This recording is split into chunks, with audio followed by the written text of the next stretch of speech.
Bueno, por mi parte, daros a todos la bienvenida, una calurosa bienvenida aquí a CaixaForum Barcelona, a los que estáis aquí, que habéis podido llegar, y también a los que nos están siguiendo vía streaming desde sus casas, iba a decir, pero no sé, hoy en día se puede seguir streaming desde cualquier sitio, ¿no? Quiero que sepáis que para los que hemos estado trabajando para hacer posible este acto, pues ver el auditorio con tanta gente y sobre todo sabiendo que la mayoría de vosotros sois docentes o directores o directoras de centro educativo es algo que nos hace muchísima ilusión. Creo que además el celebrar esta conferencia aquí en CaixaForum es algo que tiene mucho sentido, porque en definitiva CaixaForum es un espacio donde lo que se invita es un centro, donde se invita realmente a reflexionar acerca del mundo en el que vivimos e intentar verlo desde diferentes perspectivas. Y eso es en definitiva de lo que hoy vamos a hablar aquí en esta conferencia. Desde el programa Educaixa queremos ofreceros a través de este ciclo de conferencias realmente el acceso a expertos, principalmente a nivel internacional, pero también expertos de un marco más local, que están trabajando sobre los retos algunos de los retos de los que hoy consideramos que son importantes en educación. Hasta ahora hemos hablado sobre aprendizaje basado por proyectos, aprendizaje colaborativo, liderazgo educativo, evaluación y evidencias, y hoy vamos a hablar sobre competencia global. Como comentaba Nuria, el título de la conferencia de hoy es Competencias globales para un mundo global. Uno de los objetivos que tenemos en Educaixa es realmente promover el desarrollo competencial de los alumnos para que sean competentes para la vida, ¿no? Para que realmente sean competentes para la sociedad del siglo XXI. Yo creo que parece evidente que la competencia global es importante y es una competencia muy importante para la vida y para la sociedad del siglo XXI. Lo es para todos nosotros, evidentemente, pero yo creo que consideremos de que lo es sobre todo para aquellos que van a hacer frente realmente a los retos que va a marcar la sociedad del siglo XXI. Y esos son los niños y las niñas que hoy están en nuestras aulas. Por eso quiero agradecer enormemente a Verónica Boix-Mansilla y a Howard Gardner el hecho que hayan aceptado esta invitación a estar hoy aquí con nosotros para poder hablar sobre competencia global e impartir esta conferencia. Como sabéis, y yo creo que muchos ya los conocéis, son dos investigadores principales de la Facultad de Educación de Harvard y pertenecen a Project Zero. Y a mí me gustaría hablaros un poquito de Project Zero. Project Zero fue fundado en 1967, es decir, hace ya muchos años, y fue fundado por el filósofo Nelson Goodman de la Facultad de Educación de Harvard y empezó poniendo el foco, sobre todo, en la comprensión del aprendizaje a través de las artes. A lo largo de los años, Project Zero ha expandido sus intereses a diferentes ámbitos de la investigación, como la naturaleza de la inteligencia, la comprensión, el pensamiento, la creatividad, el pensamiento interdisciplinar e intercultural y la ética. De hecho, han impulsado docenas de proyectos de investigación, publicado más de 90 libros, cientos de artículos y también informes. Y tiene un ámbito de trabajo tanto a nivel nacional como internacional, y el internacional cada vez más importante. El pasado mes de octubre, Project Zero celebró por primera vez en España su congreso Project Zero Perspective, y el tema fue Competencias globales para un mundo complejo. Este congreso, que se celebró en Navarra, reunió más de 70 investigadores y aproximadamente 700 docentes a nivel internacional de todo el mundo. De estos 700 docentes, 500 aproximadamente eran docentes españoles. Aquí para nosotros este congreso fue una oportunidad maravillosa para poder colaborar con Project Zero y colaborar con ese congreso. ¿Cómo colaboramos? Nuestra colaboración en este congreso se tradujo sobre todo en becas para que más de 100 docentes pudiesen acceder a este congreso, y la mayoría de ellos provinieron de centros públicos. Aparte de esto, ¿qué nos ha permitido esta colaboración con Project Zero? Pues la conferencia que hoy os vamos a ofrecer aquí, ¿no? El poder hacer accesible el discurso de Howard Gardner, ¿no?, de Project Zero, de Verónica Boix-Mansilla, a la comunidad educativa española, hoy aquí presencialmente en CaixaForum, pero también a través de streaming, con lo cual es accesible no solo presencialmente, sino también a través de herramientas digitales, ¿no? Y quiero recordaros que esto se está grabando, y que el vídeo podrá luego también visualizarse o visionarse todas las veces que se quiera porque estará accesible a través de educaixa.com. La manera de trabajar de Educaixa, para nosotros las alianzas son súper importantes y estamos muy contentos de la alianza con Project Zero por lo que puede significar para nuestra comunidad educativa. De hecho, gracias a esta alianza, hoy tenemos el privilegio de contar con, a través de videoconferencia con Howard Gardner, ¿no? En su intervención, Howard Gardner nos va a dar las claves que relacionan la competencia global con este mundo complejo y, sobre todo, por qué abordar esta competencia desde la educación. ¿Por qué es importante incorporar la competencia global como uno de los objetivos de la educación? Personalmente, yo creo que esta pregunta tiene mucho que ver con el propósito de la educación, el por qué educamos, ¿no? Y yo creo que hablar del propósito es algo que lo hablamos y se pone en el debate, ¿no?, cuando se habla de educación muy a menudo. Será Verónica Bosch Mansilla, a quien he tenido esta mañana el placer de compartir un taller con ella y además la pude escuchar en Pamplona y realmente es un auténtico placer poder escucharla, quien nos aterrizará un poquito más el concepto de competencia global.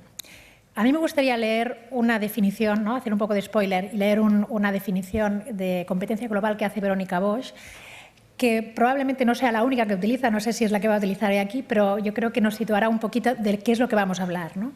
Ella dice, la competencia global es la capacidad y la predisposición para comprender cuestiones de importancia global y actuar frente a ellas.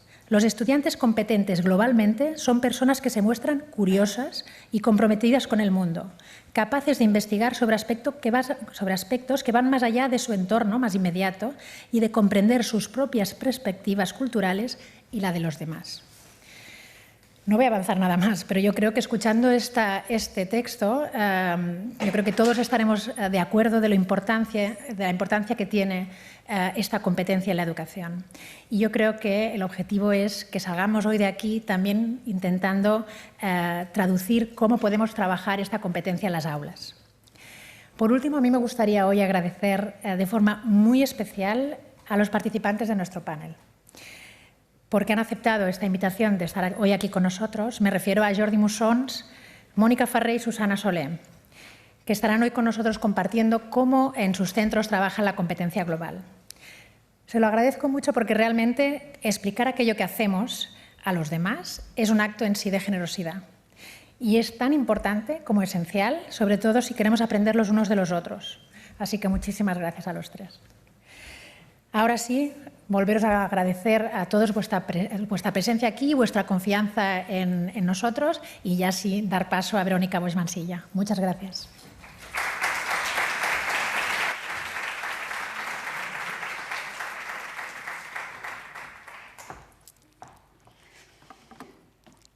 Buenas tardes, qué placer verlos todos acá y vernos juntos ante el desafío de repensar la educación para el día de hoy y para el día de mañana.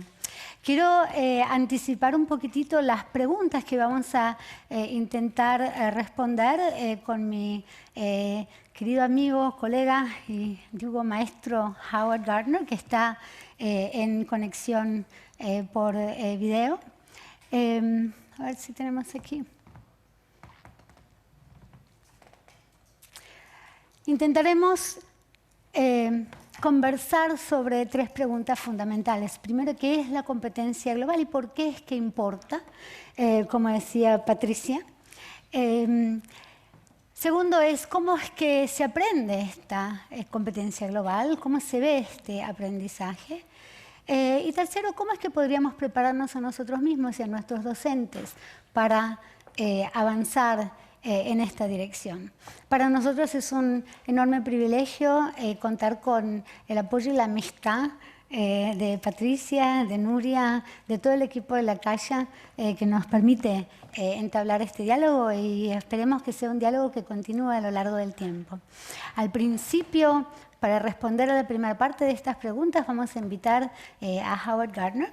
Él va, si nos ponemos el traductor, a ver si este es un buen momento para hacerlo. Y voy entonces a pasar al inglés. Vamos a invitar a Howard a que se sume a nosotros. Howard, ¿estás allí? Aquí estoy. Fantástico. Bienvenido. Bienvenido a Barcelona y bienvenidos a todos los asistentes. Ya he anunciado un poco de lo que vas a hablar, de tu perspectiva, tu trayectoria acerca de estas ideas de la educación global. Así que quedamos en tus manos. Bien, muchas gracias, Verónica. Es muy importante que se me escuche como un bonus, pero se me puede oír. El que se me vea es un bonus, pero si se me escucha ya vamos bien. Muchas gracias, Verónica. Estoy encantado de poder participar en esta reunión y le doy las gracias a todo el mundo por su interés en este tema que reviste una gran importancia. Y quiero darle las gracias al apoyo tan generoso de la Fundación La Caixa. Nos encontramos hace 2 semanas en Pamplona y en esta sesión de hoy ya hemos oído hablar un poco acerca del Project Zero de la Facultad de Educación de Harvard, y es una organización única, de corte único en todo el mundo, y verdaderamente es global porque estamos trabajando en diversos continentes y en muchas escuelas, museos, bibliotecas y otro tipo de organizaciones. Y como habrán oído, llevo con Project Zero desde su creación, hace 40 años, así que ya llevo mucho tiempo inmerso en este proyecto y hemos realizado investigación en la educación en sus distintas dimensiones y colores, y lo que hemos tratado de fomentar esta educación y la traducción en la praxis, trabajando con docentes, familias, museos, para llevar a la praxis todas estas ideas. Verónica ha trabajado conmigo durante apenas 25 años, casi un cuarto de siglo, y durante este tiempo hemos trabajado investigando diversos temas, aprendiendo diversas disciplinas y fomentando el aprendizaje interdisciplinar, la información y la educación cívica. Verónica es una académica, teoricista, pero también es una practicante, una profesional que trabaja directamente con muchas escuelas, con mucho personal docente y muchos estudiantes, y ha sido un pionero en su área, y vamos a oírle hablar, y va a hablar en español, y siento que no podré estar allí en persona con ustedes, y puedo entender algunas cosas en español, pero tampoco es suficiente como para desenvolverme tanto. Y en los pocos minutos asignados voy a hablar de por qué tengo interés en este tema, voy a hablar de mi trayectoria personal y voy a hablar también de una perspectiva más contemporánea.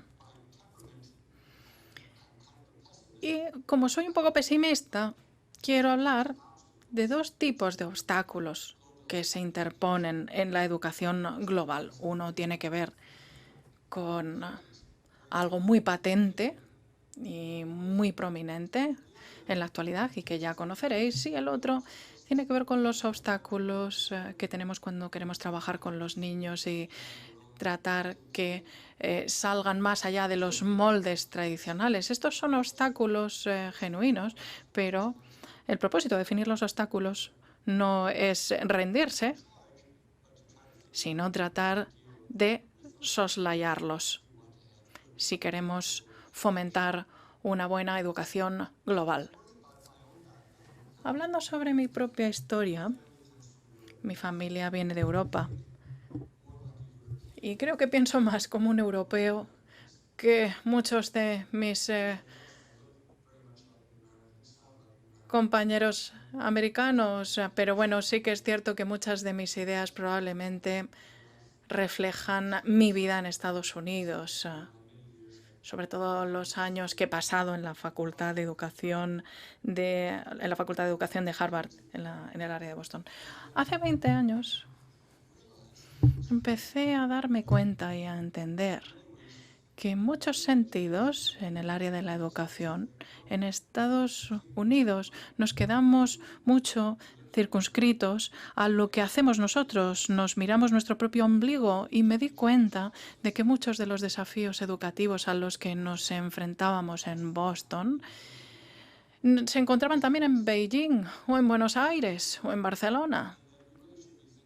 Y que deberíamos pensar en la educación en términos globales, transgrediendo las fronteras nacionales. Y podríamos decir, ¿este es un problema meramente estadounidense? Yo diría que depende. Hay algunos países que se miran más el ombligo que otros.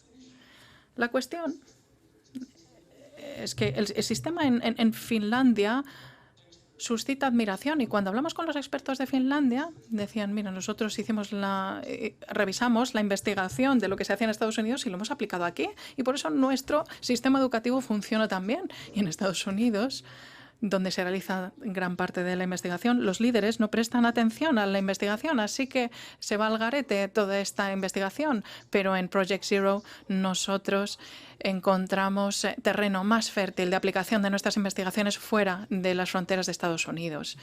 Y bueno, pues he realizado muchos viajes a Europa y a Barcelona, a la Escuela de Montserrat en particular, con la que hemos tenido una relación muy estrecha durante muchos años. Y estamos hablando de estamos viendo un tiempo de triunfalismo global. Hablamos del consenso de Davos, y el consenso suscrito en aquel entonces era que ya se había abatido el muro de Berlín, la Unión Soviética ya no existía y teníamos sociedades democráticas que surgían por doquier, incluyendo España, después del régimen de Franco. Y parecía que las democracias occidentales habían ganado la batalla. El capitalismo se había impuesto. El neoliberalismo, una palabra que no habíamos utilizado hasta ese momento, había ganado también. Y entonces todos íbamos a escuelas internacionales o a escuelas de Project Zero y parecía que se nos prometía un futuro muy halagüeño, pero el primer obstáculo que se interpone es que estas creencias suscitadas hace 20 años y el triunfalismo alrededor de Davos demostraron ser muy inocentes y también muy erróneos. La historia no terminó ahí. El mundo rápidamente recurrió a distintos campamentos, por así decirlo, o distintas batallas sociales, económicas, y así sigue siendo el caso. Así que, como un estadounidense que ha visitado recientemente Italia y los Países Bajos, muchas personas esperan que yo explique lo que hace el señor Donald Trump. No pretendo hacerlo, pero está claro que Donald Trump refleja un fenómeno mucho más global, esté relacionado con el Brexit del Reino Unido o con el auge de los regímenes autoritarios en Hungría, Polonia, China, y muy recientemente y muy dramáticamente, como hemos visto en el caso de Brasil.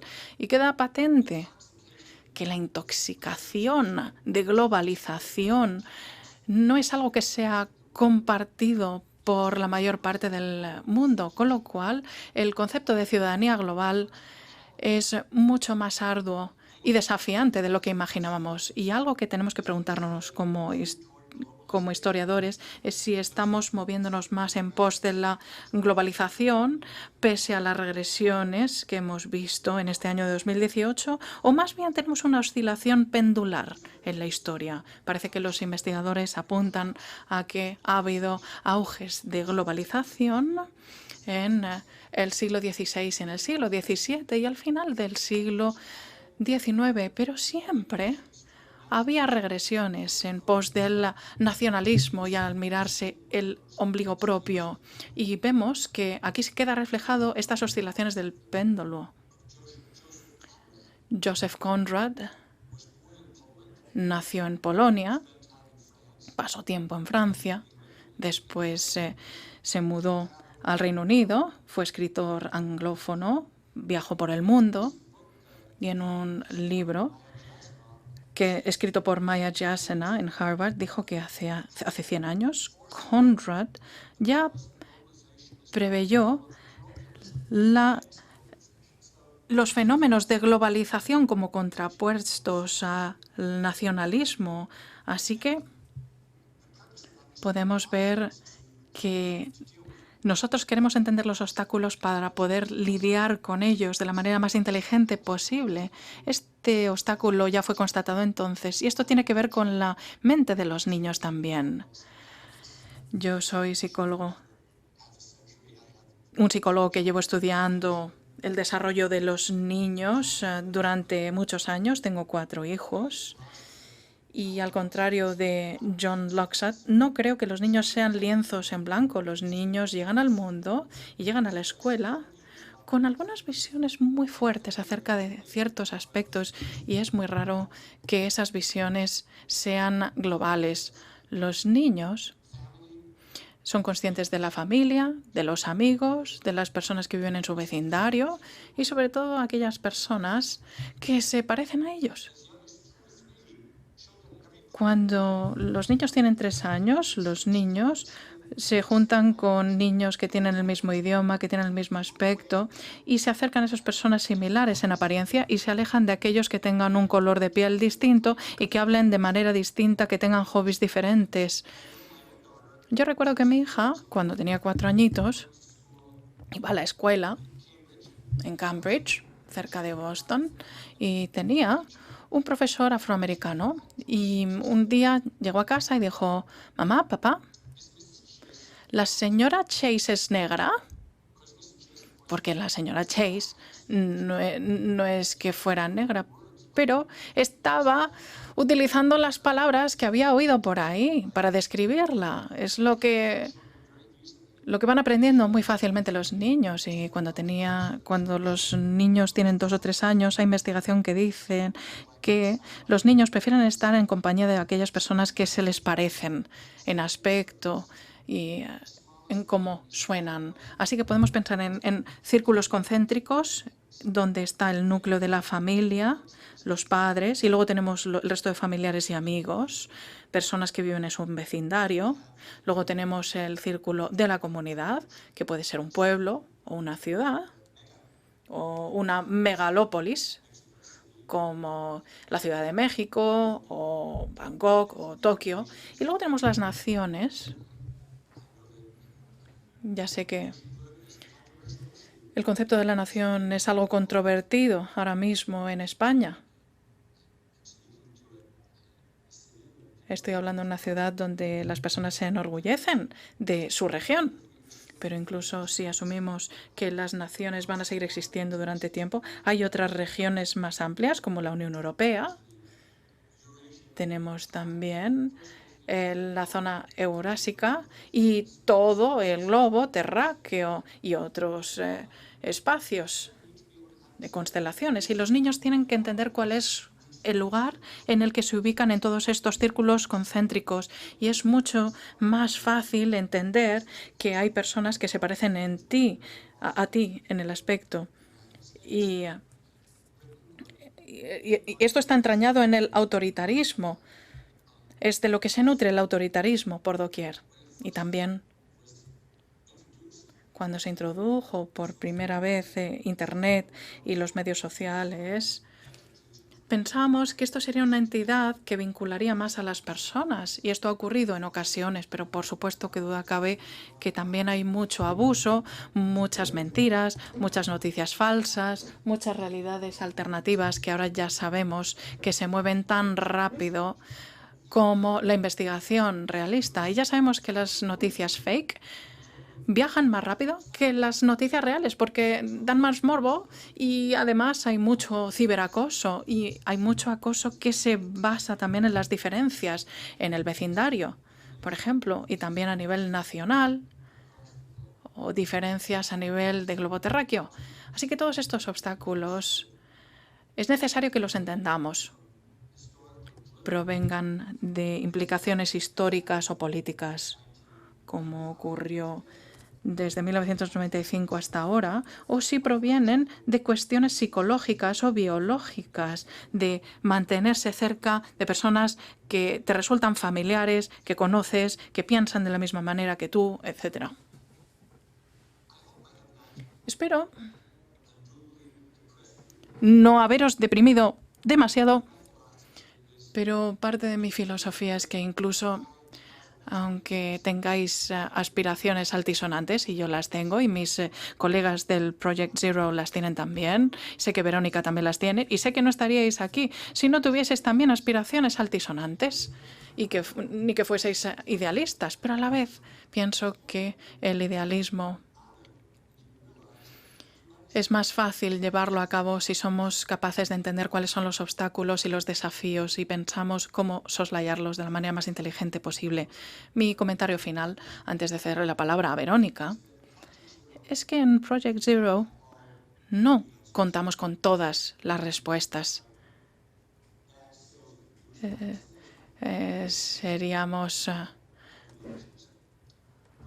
falsos si pretendiésemos que las tuviésemos, pero sí que esperamos formular las preguntas correctas, nos cuestionamos los unos a nosotros y a nosotros mismos y vamos por el mundo preguntando, observando, dialogando con las personas, alentamos a que las personas se nos acerquen y nos aborden para preguntarnos cosas y a efectos de esta tarde creo que no hay ninguna mejor directriz a las preguntas que hemos formulado y a los enfoques que adoptamos al trabajar con personas de distintas edades, sobre todo con los niños, cuando queremos hacer que sean más conscientes a nivel global y mejores ciudadanos globales, que todo esto que hemos ilustrado. Y con esto le cedo la palabra a Verónica. Muchísimas gracias por su atención.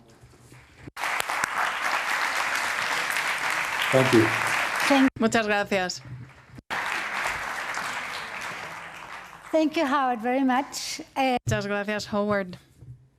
Un placer enorme escucharlo a Howard en su característica mirada aguda de los grandes problemas del mundo y los problemas de desarrollo cognitivo que necesitamos poder, a los que necesitamos poder dar respuesta desde la educación.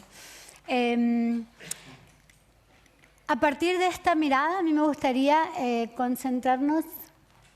Vuelvo a aquellas 3 preguntas que teníamos.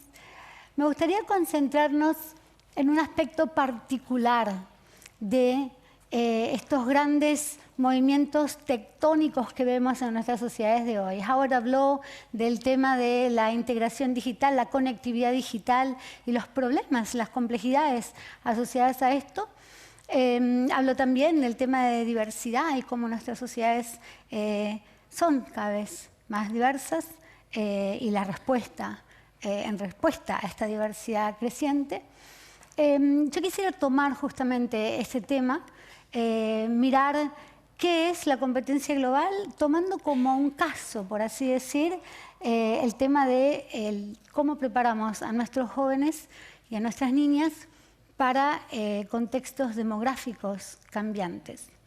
Si fuéramos a tocar así con las puntitas de los dedos el pulso de la Tierra, el pulso del planeta de hoy, a cómo van cambiando las cosas en el planeta de hoy, si abriéramos nuestras ventanas para mirar al mundo, veríamos que vivimos realmente en un mundo de flujos migratorios contemporáneos bien complejos. Ya sea que los vemos, que los sentimos, que conocemos, gente que llega a nuestra ciudad o que parte de nuestra ciudad o no. En este momento en el mundo hay algo así como 234, casi 240.000 personas que viven fuera de sus lugares de origen, fuera de sus naciones de origen. Hay muchísimos más que han migrado del campo a la ciudad o dentro de particulares regiones, como en Asia, dentro de India, dentro de China. Tenemos en este momento unos flujos migratorios enormes que también tienen que ver con personas que han tenido que salir de los lugares donde viven. Personas que llegan acá muy cerca y que forman parte de la preocupación contemporánea de derechos humanos contemporáneos también. Si miramos un poquito la cuestión histórica en términos de flujos migratorios, Estados Unidos y Europa reciben casi la mitad de los migrantes internacionales del mundo de este momento. Y en una especie de círculo histórico, quizás podemos pensar que Europa ha producido algo así como 60 millones de emigrantes 60.000 emigrantes desde la época de las guerras napoleónicas hasta principios del siglo XX, que en este momento que han ido para las Américas y que en este momento están volviendo en algún sentido a Europa, ¿no? A repopular en algún sentido una Europa con cambios demográficos importantes. Si miramos en realidad la historia de la migración, nosotros en nuestro cuerpo cargamos biológicamente, nuestro ADN carga biológicamente la historia de las migraciones humanas. ¿Cuántos de ustedes han hecho algún test genético para ver los orígenes de dónde vienen? Algunas personas, en este momento hay varias personas que están haciendo eso, yo estoy esperando mis resultados, y que justamente nos cuentan la historia de cómo recogemos como seres humanos individuales esta historia biológica, genética que cargamos. En algún sentido podríamos decir que todos somos migrantes y que lo que importa entender acerca de la historia de la humanidad es desde dónde ponemos el punto de partida nuestros como humanidad, ¿no? Si ponemos el punto de partida en la enseñanza de la historia en la nación o si ponemos el punto de partida en la enseñanza de la historia en la humanidad. Y eso es interesante para nosotros. Si miramos hacia adelante o miramos el momento contemporáneo, vemos que hay una enorme cantidad de seres humanos, familias, niños que emigran por cuestiones de cambios climáticos. Este es un mapa de la vulnerabilidad no igual, digamos, con respecto a las crisis climáticas o los casos de cambio climático extremo. Entonces tenemos un mundo para el que tenemos que prepararnos a nuestros jóvenes que es cambiante, en donde la diversidad pasa a ser normal, o sea, va a ser nuestra nueva norma interactuar con personas que son muy diferentes, entonces a nosotros mismos. Entonces, ¿qué es dentro de esto la competencia global? ¿Cómo podemos preparar a los niños, a nuestras niñas, para este mundo tan cambiante? Nosotros pensamos que la competencia global, un poco como decía Patricia al principio, es la capacidad y la disposición o la predisposición para comprender y actuar sobre asuntos de relevancia local, regional, global, intercultural, respetando a las personas que tengan perspectivas y culturas diversas, diferentes, y contribuyendo al bien común y a un desarrollo sostenible. En algún sentido, para nosotros en este trabajo vemos que la competencia global nos permite darle un sentido nuevo al por qué educamos. Ante la pregunta de cuál es el propósito de la educación, esta mirada de la educación dice, el propósito de la educación es preparar al joven o a la joven para el desarrollo máximo de su expresión como ser humano y para la participación real y para una realización personal y colectiva de una sociedad mejor, por así decir. Cuando miramos esta definición vemos también que hay elementos cognitivos, hay elementos éticos, hay elementos socioemocionales. Es una mirada integrada del aprendizaje de nuestros jóvenes. Es una linda invitación a pensar el aprendizaje desde esas perspectivas. Si fuéramos a mirar como en más detalle el tipo de capacidades o de las dimensiones de esta competencia global, vemos que los jóvenes o los niños, las personas que son competentes en ese sentido, muestran una comprensión disciplinaria e interdisciplinaria. O sea, que importa que los chicos comprendan la historia, que comprendan la geografía, las matemáticas, como lentes para ver el mundo. No solamente porque hay que aprender matemáticas porque vamos a dar un examen final, sino que realmente porque la matemática, la geografía, la historia, las artes nos permiten deliberar acerca del mundo, las grandes problemáticas mundiales que aparecen en lo local también. Vemos que son jóvenes que investigan el mundo, que tienen la predisposición a indagar, a hacer preguntas relevantes, preguntas que importan, a juntar, a recoger información, discernir qué tipo de información es más válida, generar conclusiones propias acerca de los temas importantes del mundo. Son jóvenes que pueden tomar perspectiva, y yo me voy a apoyar bastante en esto de la toma de perspectiva para seguir analizando esto en un momento.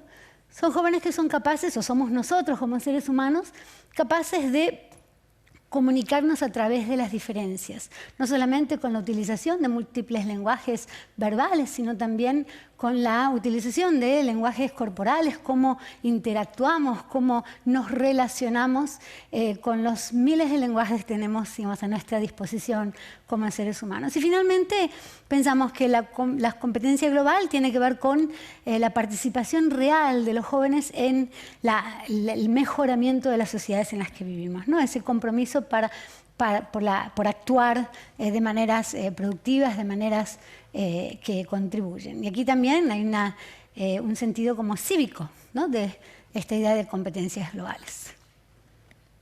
¿Hasta ahí estamos? Aprender a tomar perspectiva. Cuando miramos esta capacidad particular de la toma de perspectiva, importa que veamos qué tipo de capacidades específicas tenemos que poder desarrollar en nosotros y en los chicos. En parte tiene que ver con entender que nosotros tenemos ciertas miradas, que tenemos una cultura que llevamos nosotros, una mirada cultural que está influenciada por nuestras experiencias de vida, por nuestros contextos, los lugares donde nacimos, los lugares donde crecimos. Tiene que ver también con examinar y comprender que otros también tienen perspectivas influenciadas, determinar cuáles son esas influencias, explorar abiertamente estas perspectivas. Aprender a tomar perspectivas tiene que ver con que no entendamos que las perspectivas son irreconciliables, que sin embargo, si más bien las culturas se influencian, las culturas no son fijas, nos influenciamos, nos modificamos, nos alimentamos y entramos en conflicto entre perspectivas. Y esa dinámica es importante poder entender y navegar.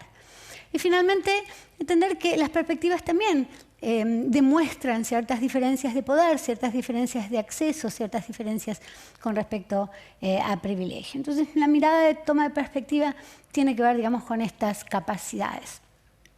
Ahora, si lo miramos como que de cerca, estamos nosotros predispuestos como seres humanos a tomar perspectiva. Hay algo que en nuestras neuronas espejo, como las llaman los neurólogos, nos permite en algún sentido casi que sentir en nuestro cuerpo algunas de las experiencias de los otros.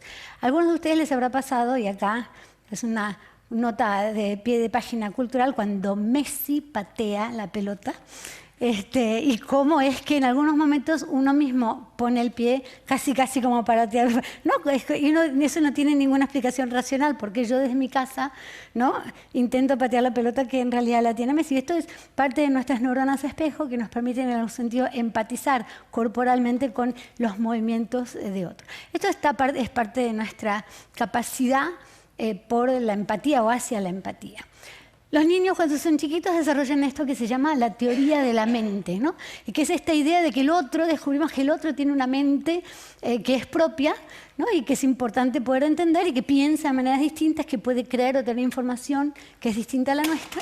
Entonces esto es algo que los niños descubren típicamente alrededor de los 4 años, pero por supuesto hay diferencias con respecto a esto. También entendemos que la interacción social genera nuestras identidades, que tenemos una necesidad como especie, como seres humanos, de interactuar y poder alimentarnos mutuamente, entender quiénes somos a partir del diálogo con otros. Y esto forma parte también de qué somos como seres humanos, forma parte de nuestras predisposiciones. Si fuéramos a pensar en las grandes diversidades, hay ciertos patrones comunes. Todos los seres humanos vivimos emociones de amor, nos enamoramos, nos desenamoramos, nos enojamos, sentimos nostalgia, sentimos alegría, sentimos ansiedad, miedo. Estos son parte de la condición humana, que tengamos estas características. Todos tendemos a amar a nuestros niños, tenemos los roles de padres, tenemos ciertas continuidades que nos permiten encontrarnos unos con otros.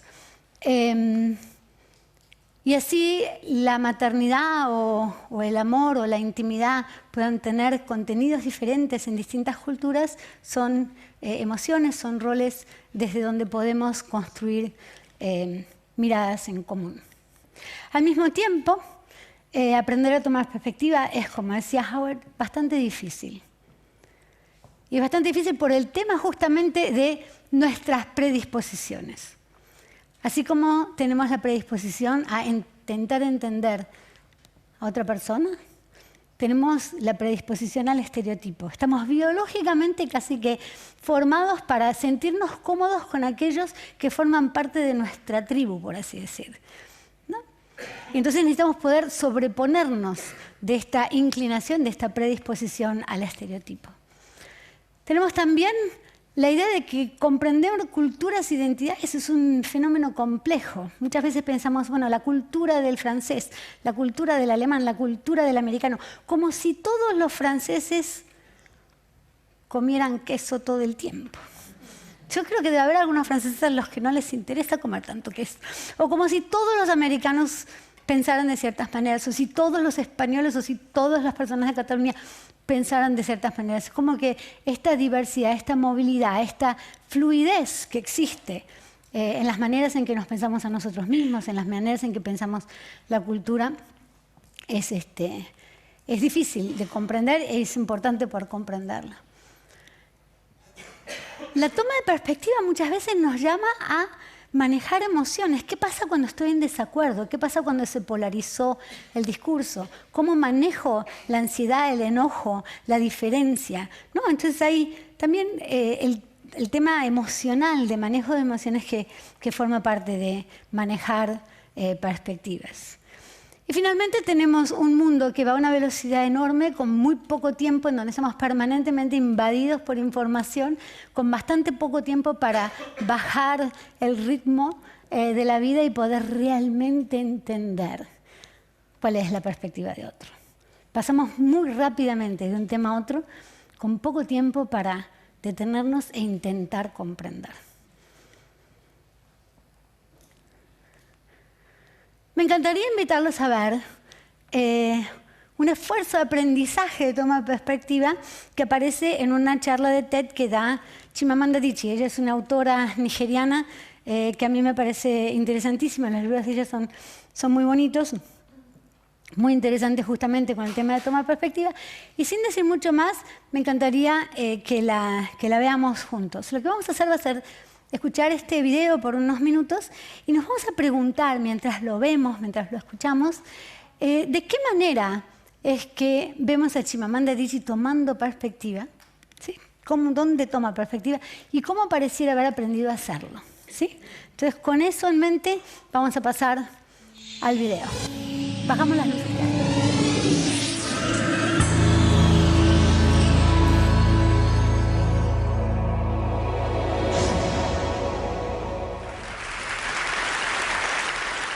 I'm a storyteller, and I would like to tell you a few personal stories about what I like to call the danger of the single story. I grew up on a university campus in eastern Nigeria. My mother says that I started reading at the age of 2, although I think 4 is probably close to the truth. So I was an early reader, and what I read were British and American children's books. I was also an early writer. And when I began to write at about the age of 7, stories in pencil with crayon illustrations that my poor mother was obligated to read, I wrote exactly the kinds of stories I was reading. All my characters were white and blue-eyed. They played in the snow. They ate apples. And they talked a lot about the weather, how lovely it was that the sun had come out. Now, this despite the fact that I lived in Nigeria. I had never been outside Nigeria. We didn't have snow. We ate mangoes. And we never talked about the weather because there was no need to. My characters also drank a lot of ginger beer because the characters in the British books I read drank ginger beer. Never mind that I had no idea what ginger beer was. And for many years afterwards, I would have a desperate desire to taste ginger beer. But that is another story. What this demonstrates, I think, is how impressionable and vulnerable we are in the face of a story, particularly as children. Because all I had read were books in which characters were foreign, I had become convinced that books, by their very nature, had to have foreigners in them and had to be about things with which I could not personally identify. Now, things changed when I discovered African books. There weren't many of them available, and they weren't quite as easy to find as the foreign books, but because of writers like Chinua Achebe and Kamara Laye, I went through a mental shift in my perception of literature. I realized that people like me, girls with skin the color of chocolate, whose kinky hair could not form ponytails, could also exist in literature. I started to write about things I recognized. Now, I loved those American and British books I read. They stirred my imagination, they opened up new worlds for me. But the unintended consequence was that I did not know that people like me could exist in literature. So what the discovery of African writers did for me was this: it saved me from having a single story of what books are. I come from a conventional middle-class Nigerian family. My father was a professor. My mother was an administrator. And so we had, as was the norm, live-in domestic help who would often come from nearby rural villages. So the year I turned 8, we got a new houseboy. His name was Fide. The only thing my mother told us about him was that his family was very poor. My mother sent yams and rice and our old clothes to his family. And when I didn't finish my dinner, my mother would say, "Finish your food. Don't you know people like Fide's family have nothing?" So I felt enormous pity for Fide's family. Then one Saturday, we went to his village to visit. And his mother showed us a beautifully patterned basket made of dyed raffia that his brother had made. I was startled. It had not occurred to me that anybody in his family could actually make something. All I had heard about them was how poor they were, so that it had become impossible for me to see them as anything else but poor. Their poverty was my single story of them. Years later, I thought about this when I left Nigeria to go to university in the United States. I was 19. My American roommate was shocked by me. She asked where I had learned to speak English so well and was confused when I said that Nigeria happened to have English as its official language. She asked if she could listen to what she called my tribal music and was consequently very disappointed when I produced my tape of Mariah Carey. She assumed that I did not know how to use a stove. What struck me was this: she had felt sorry for me even before she saw me. Her default position toward me, as an African, was a kind of patronizing, well-meaning pity. My roommate had a single story of Africa, a single story of catastrophe. In this single story, there was no possibility of Africans being similar to her in any way, no possibility of feelings more complex than pity, no possibility of a connection as human equals. I must say that before I went to the US, I didn't consciously identify as African. But in the US, whenever Africa came up, people turned to me, never mind that I knew nothing about places like Namibia. But I did come to embrace this new identity, and in many ways, I think of myself now as African, although I still get quite irritable when Africa is referred to as a country, the most recent example being my otherwise wonderful flight from Lagos 2 days ago, in which there was an announcement on the Virgin flight about their charity walk in India, Africa, and other countries. So after I had spent some years in the US as an African, I began to understand my roommate's response to me. If I had not grown up in Nigeria, and if all I knew about Africa were from popular images, I too would think that Africa was a place of beautiful landscapes, beautiful animals, and incomprehensible people fighting senseless wars, dying of poverty and AIDS, unable to speak for themselves, and waiting to be saved by a kind white foreigner. But I must quickly add that I too am just as guilty on the question of the single story. A few years ago, I visited Mexico from the US. The political climate in the US at the time was tense, and there were debates going on about immigration.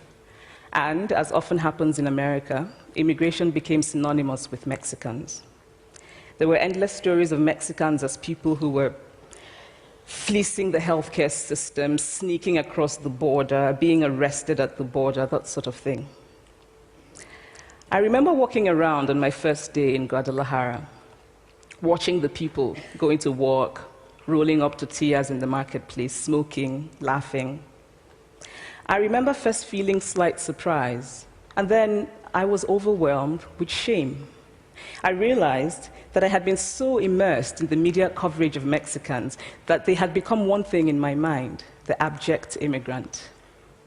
I had bought into the single story of Mexicans, and I could not have been more ashamed of myself. So that is how to create a single story. Show a people as one thing, as only one thing, over and over again, and that is what they become.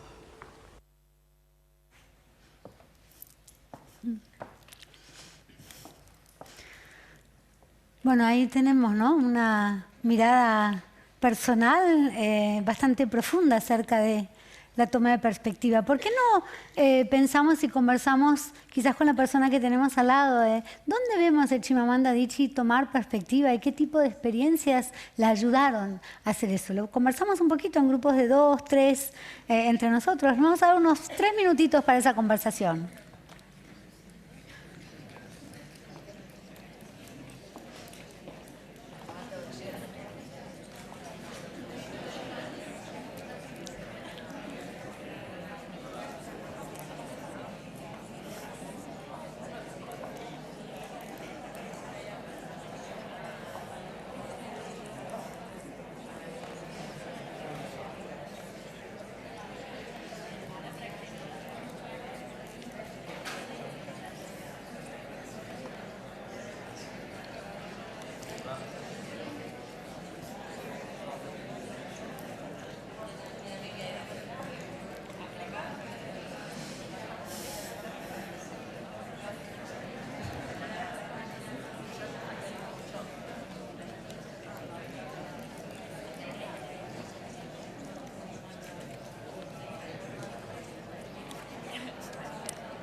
Bueno, vamos cerrando esa idea.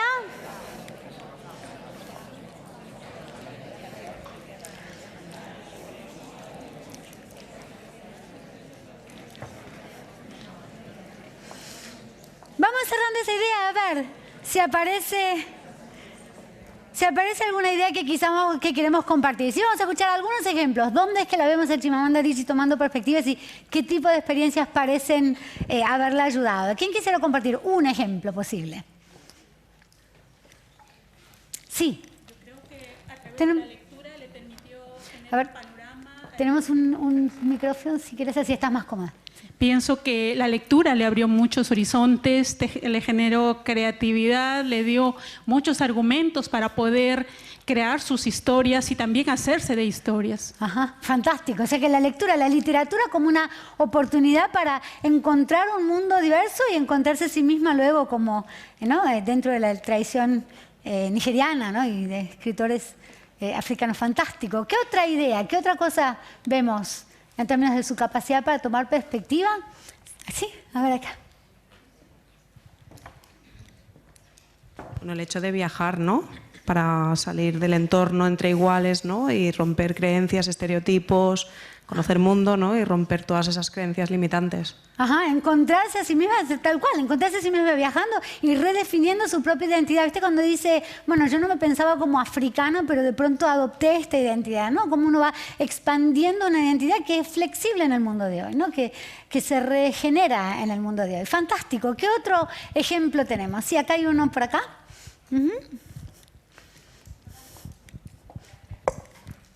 Quizás cuando se lo hacen a ella, ¿no? Cuando ella siente que ha sido juzgada, ¿no? Y que no han tomado perspectiva con su cultura o con su situación. Ajá, exactamente, ¿no? Como que ella misma se ve del otro lado de esa mirada. Fantástico. ¿Algún otro más? Vamos a tomar dos ejemplos más. 1 y 2, justo, perfecto. A ver. Bueno, empezamos por ahí si querés. Sí. ¿Sí? Ajá. Bueno, otro aspecto es cuando le sucede a la inversa, es decir, cuando ella estigmatiza y estereotipa a los mexicanos. Y entonces ella misma se pregunta, ¿cómo yo, que tengo esta experiencia, pues he caído en lo mismo, ¿no? Ajá. Y yo creo que eso es muy importante también. Ajá, exactamente. ¿Tú eres la misma o qué? No, Ajá. bueno, yo iba a comentar un poco también cuando ella puede entrar en contacto con la realidad del otro y puede ver más allá del reduccionismo que a veces, ¿no?, etiqueta y aleja de poder conocer en pluralidad al otro. Ajá, ajá. Por ejemplo, con el sirviente que tenía en casa, ¿no? Exacto. No, bueno, tenemos estos ejemplos tan poderosos, ¿no? De tanto la toma de perspectiva, el ver al otro en su complejidad. Es muy bonita esa metáfora que tiene, ¿no? La historia única, ¿no? La historia única de pobreza, la historia única de inmigración, la historia única de género, la historia única. Hay como historias únicas con las que caminamos todo el tiempo, ¿no? Estamos llenas, ¿tenías una idea más? Llenas y tapadas de estereotipos con los que estamos caminando. Entonces, yo creo que tenemos que acordar que ninguno de nosotros está exento de estereotipos, que en realidad tenemos que simplemente aceptar que navegamos nuestras realidades cotidianas con una cantidad enorme de estereotipos y que lo que sí podemos hacer es tratar de hacerlos visibles hacia nosotros mismos, darnos cuenta y seguir como indagando y abriéndonos, ¿no?, a la posibilidad de ver al otro en su totalidad, como ser humano completo, no solamente como la primera historia que escuchamos, ¿no? Bueno, me imagino que a esta altura del partido nos estamos preguntando, ¿y esto qué ocurre y cómo hago esto en mi sala, en mi clase, en mi centro, en mi lugar? Y si por algún acto de mágica... no, bien. Aquí estamos.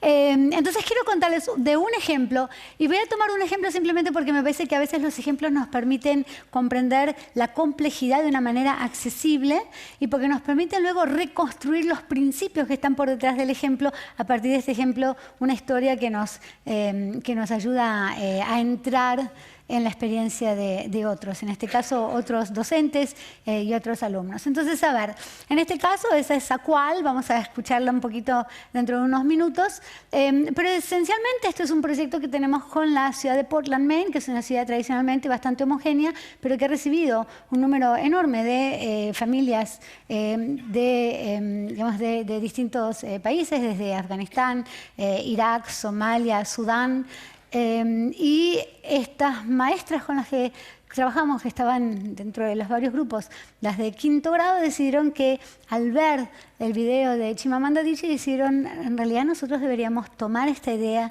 de la literatura como ventana al mundo, tomar esta idea de los estereotipos y para ver qué es lo que podemos comprender acerca justamente de las niñas, los niños en nuestras clases que tienen tradiciones e historias tan diversas. El objetivo de este proyecto, como resultado final, por así decirlo, era intentábamos que los chicos a final de quinto grado produjeran un libro, ¿no? Un libro que en definitiva era una oportunidad para mirar temas, mirar su propia identidad, las propias historias de manera global, la toma de perspectiva en particular, en donde los chicos pudieran expresar aquello que aprendieron de sociales y de literatura y de cómo escribir bien, donde los chicos pudieran realmente construir un tipo de aprendizaje que fuera relevante para ellos, relevante para la sociedad, que fuera profundo, que fuera duradero, que llegara más allá del examen de fin de unidad o del examen mismo de fin de año, y que se pudiera utilizar la clase como la comunidad como recurso. El primer paso después de mostrarle a los chicos el video de Chimamanda Adichie fue que los chicos tenían que ir a ver qué pasaba con las bibliotecas y el acceso a literatura más diversa en las mismas bibliotecas de la escuela. Y encontraron algo que no fue sorprendente para los docentes, es que dada la diversidad de la población de los estudiantes, la biblioteca era completamente homogénea en el tipo de narrativas. De hecho, había un libro de una historia de un chico de Irak que estaba completamente destrozado por tantos chicos que lo habían leído tantas veces. Entonces, los chicos se propusieron recoger las historias de la comunidad, explorar temas de cultura, temas de identidad. Las maestras presentaron la idea de cultura como algo que hay partes visibles y hay partes invisibles. Los chicos empezaron a mirar que participaban en muchas culturas, la cultura del fútbol, la cultura de género, la cultura de la religión, la cultura de la familia, la cultura de la escuela, y para flexibilizar esta idea de cultura, pensar que la cultura es cómo hacemos las cosas aquí, qué cosas valoramos aquí. Pero tradujimos la idea complejísima antropológica de cultura a un concepto más simple pero altamente productivo para que los chicos pudieran comprenderlo mejor. Lo que ven ahí es la foto de Akwal con su mamá. La mamá de Akwal es de Sudán y resulta ser que en este proceso descubrió Akwal que o sabía, pero no había indagado en profundidad, que su tío había sido uno de los niños perdidos de Sudán, que son unos 20.000 chicos que o desaparecieron o fueron rescatados o se convirtieron en soldados durante una de las guerras civiles. Entonces lo que hizo Akwal fue entrevistar a su mamá para tratar de comprender esta historia y escribir su historia acerca de los niños perdidos de Sudán.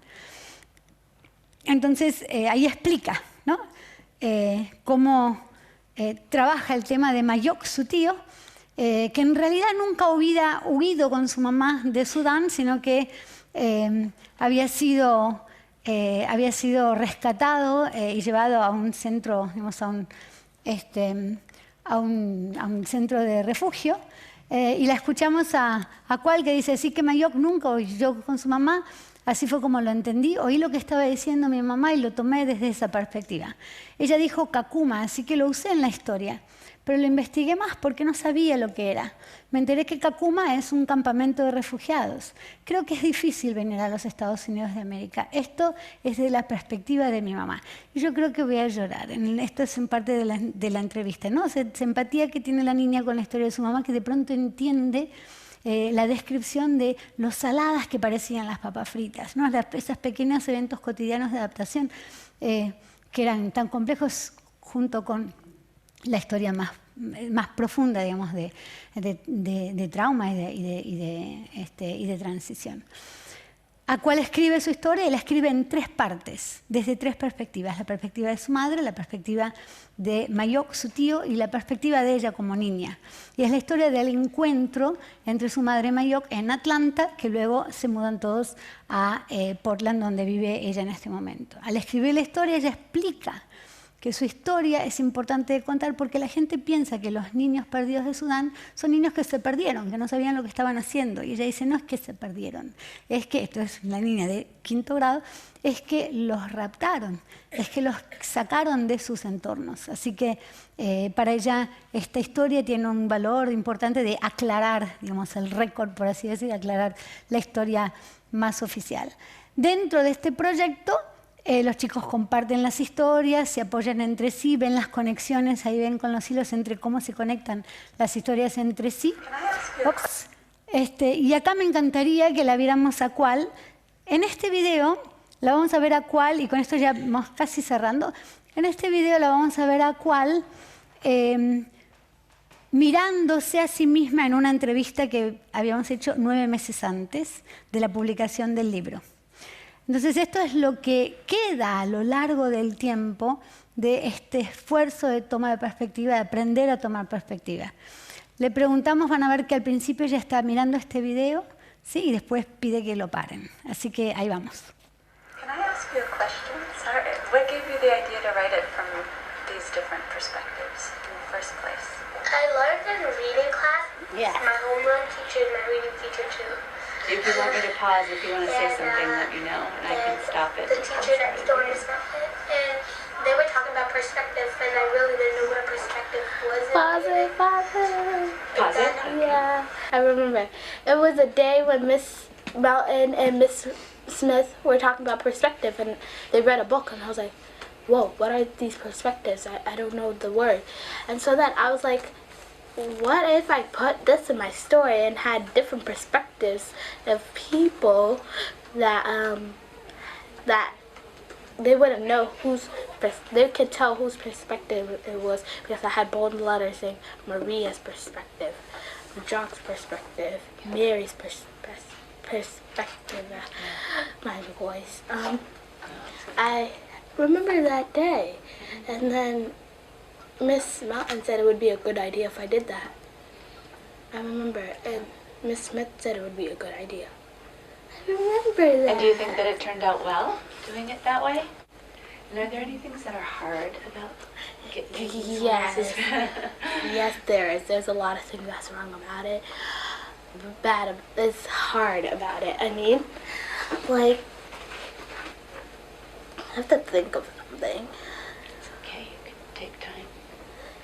Like, what they say, you don't know their personality, you're making up the personality. Like, if you accidentally say,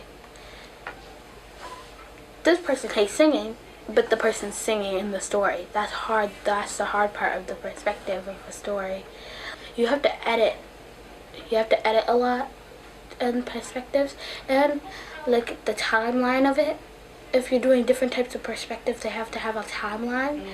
Like my story in the beginning, I had a timeline when, like, after my jock left, Mary was talking and talking 30 days after. So I wanted it to be like, here's his whole perspective, this is his whole story. And I wanted to mix it around. In reading in LA class now, I'm the best person in that class to do perspective work. Like, this all started just in 5th grade. And I would love to thank those teachers for that. I would love to thank Miss Smith and Miss Norton for teaching me that. Perspective work is really important in life, though, because you will find out how it is to be in that person's shoes and how they want to. Like, for example, if a bully's picking on someone, you don't know how they feel in their shoes. You don't know what they're going through. You don't know anything about them, but you're picking on them, and that's just making them stress. And so if you're writing about that person, you know how they feel. You can predict how they feel. You can infer, from all these texts, I infer that the person's feeling sad and that it is going through a lot. And they don't know that part of. That's important about perspectives. You have to know how the person feels, how the person acts, looking through the eyes of someone. Like, have you guys heard the song of Katy Perry, Roar? She's has the eye of the tigers. That part is like she's has the perspective of a tiger. You can see through your eyes and see their perspective. From a perspective, you can act like a person, like that person, like for a whole day, and you'll see the perspectives of it. Like in the music video of hers, she says, "I got the eye of the tiger, the fire, dancing through the fire." She has the perspective of the tiger, and you know that by what she's saying. And she's like, "And you're gonna hear me roar." And that's a perspective.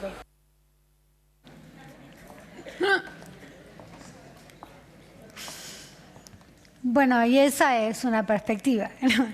Entonces ahí tenemos tantísimo para conversar y seguramente que vamos a poder volver al caso de Acual durante el debate o durante las preguntas y respuestas, pero hay tanto aquí para analizar con respecto a la concepción de literatura, de escritura, la complejidad cognitiva, las conexiones con lo socioemocional, este aprendizaje tan integrado que vemos, la idea de qué pasa si evaluamos los aprendizajes un año más tarde, no solamente en el momento en que terminan nuestros proyectos. Ahí hay un montón para que podamos ver juntos. La gran pregunta para nosotros quizás como educadores es por dónde empezamos. ¿no? ¿Cómo hacemos este trabajo? Porque es un trabajo profundo, es un trabajo que requiere de nuestra dedicación, que requiere de que tengamos cierta claridad interna acerca de cómo entrar a un tema más complejo. Yo diría que esencial para este trabajo es poder ponernos en contacto con nuestra propia humanidad, así como nos mostró Chimamanda Adichie, nuestra propia condición humana. Lo que nosotros vemos con respecto a los docentes, trabajamos con ellos y invitamos permanentemente una reflexión acerca de nuestras propias biografías y cómo nosotros encontramos al otro, qué momentos nos equivocamos al encontrar al otro, ¿no? ¿Qué ocurre con nosotros mismos? Invitamos muchas veces a que nuestros docentes hagan un caso, como el caso de Acual, que hagan un retrato de un niño como para poder entender, o de una niña para poder entender quiénes son como personas completas.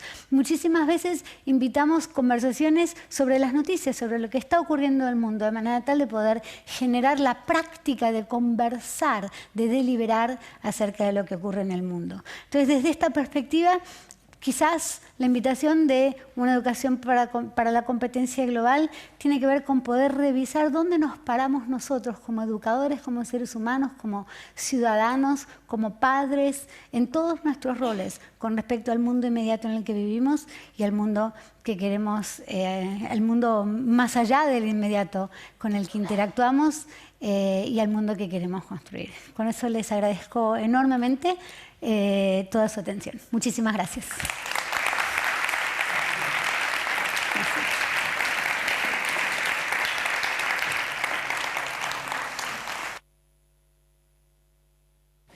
Muchas gracias, Verónica.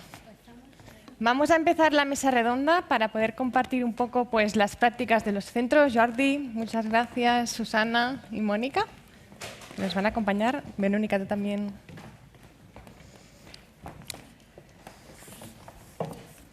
Para empezar con esta mesa redonda, la vamos a empezar con unas preguntas que queremos que también participéis desde los que estáis en el público.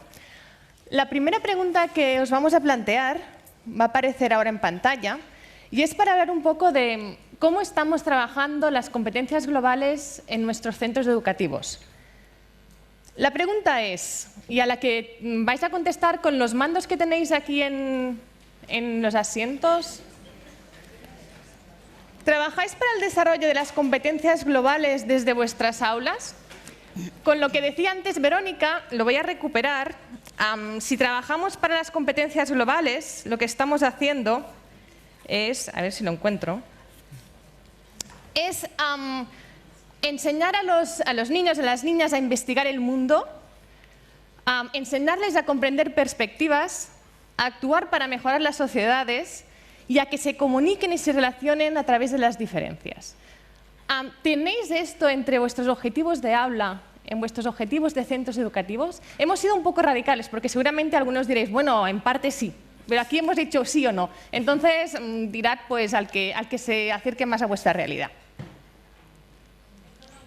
¿No va? ¿Funciona? ¿Sí? Venga.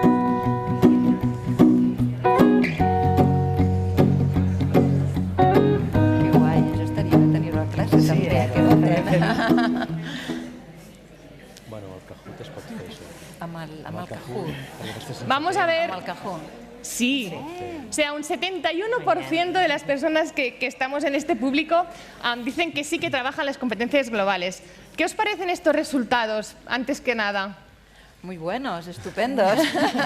Verónica, ¿esto es lo que también representan en otras partes del mundo? O sea, en otras partes que no son España.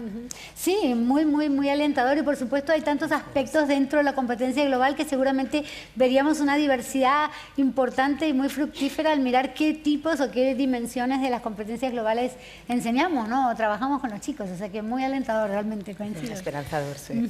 Vamos con vosotros. ¿Desde cuándo empezasteis a trabajar por las competencias globales, Jordi?